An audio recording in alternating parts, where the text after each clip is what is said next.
ఈరోజు ఆత్మకూరులో కేడీసీసీ బ్యాంకులో భారీ కుంభకోణం జరిగింది. ఆత్మకూరు టౌన్లో ఆయన క్యాషియర్ భాగవతం బయటపడి 80 లక్షలకేమో ఆయన బయటపడింది భాగవతము. సందులో సందని చెప్పి ఒక ఆయన ఆర్డీ ఏజెంట్ కమలాపురం సత్యనారాయణ అంతా ఆర్డీలు చేస్తుంటాడు కేడీసీసీ బ్యాంకులోనే. అందరికీ డైలీ వైజ్గా 500, 200, 1000, 300 అట్లా డైలీ కలెక్షన్ చేసుకొని బుక్కులు రాసిస్తుంటాడు. ఎర్ర బుక్లో, అది ఎర్ర బుక్ మీకు ఎర్ర బుక్లో రాసిస్తున్నాడు. అది ఆయన సొంత బుక్. ఇట్లుంటుంది బుక్, ఇట్లుంటుంది బుక్, ఇట్లుంటుంది బుక్. ఈడ పేరు కూడా ఆయనదే, ఆయన కొట్టించుకున్నాడు పేరు కూడా. కమలాపురం సత్యనారాయణ ఎల్ఐసి ఏజెంట్, ఈయన ఆర్డీ ఏజెంట్ అంతా. గత 25 ఏళ్ల నుంచి ఆయన స్థానికంగా ఉన్నాడు. అందరివి అకౌంట్లు జమ చేసుకుంటాడు. కేడీసీసీ బ్యాంకులో కడుతున్నాడు అనుకున్నాం అందరం యాక్చువల్గా.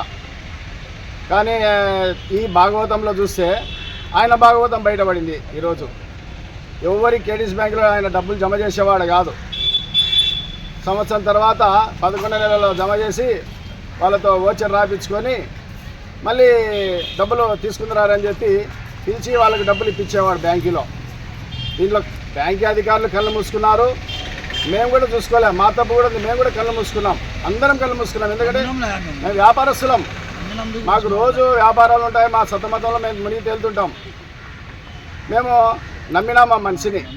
నమ్మితే ఒక్కొక్కరికి ₹1,00,000, 2 లక్షలు ఎట్లా అంటే ఎట్లా ఆయన ఇష్టం వచ్చేంత వసూలు చేసుకొని 70 లక్షలు ఆయన వెనక వేసుకొని ఊరిసి పారిపోయినాడు. నెల రోజులైంది. ఆత్మకూరులో స్కాన్ అయిపోయినాడు. బాడిగ ఇంట్లో ఉన్నాడు. ఇంట్లో సామాను కూడా అట్లే ఉంది.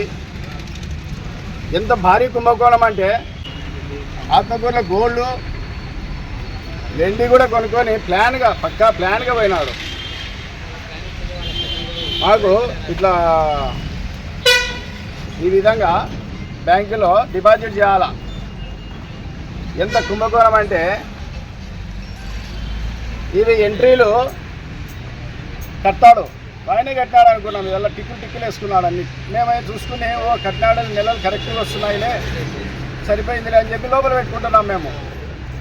తీరా బ్యాంకుకి పోయి చూసుకుంటే కుంభకోణం బయటపడినాక ఈ ఎంట్రీలలో మావి కాదయా, సంతకాలు మావే కాదు, ఆయన చేసుకున్నాడు, ఆయన చేసుకుంటే మాకేం సంబంధము అని బ్యాంకు వాళ్ళు చెప్పినారు. ఎంత కుంభకోణం చూడు. బ్యాంకు వాళ్ళు కూడా ఎట్లా కళ్ళు మూసుకున్నారు. ఫస్ట్ అధికారుల సంతకాలు ఉన్నాయి 2. బ్యాంక్ ఓపెన్ చేసినప్పుడు ఖాతా నెంబర్ కూడా ఉంది. కానీ మిగతావి వాడు కట్టడం లేదని బ్యాంక్ అధికారులు కూడా అడగడం లే. ఏమయ్యాను ఎవరు కట్టడం లేదని మాకు ఫోన్లు కూడా చేయడం లేదు బ్యాంక్ వాళ్ళు ఎవరికి. ఈ విధంగా అందరినీ దోచుకున్నాడు. దోచుకొని మోసం చేసి నెల రోజుల నుంచి కనపడడం లేదు.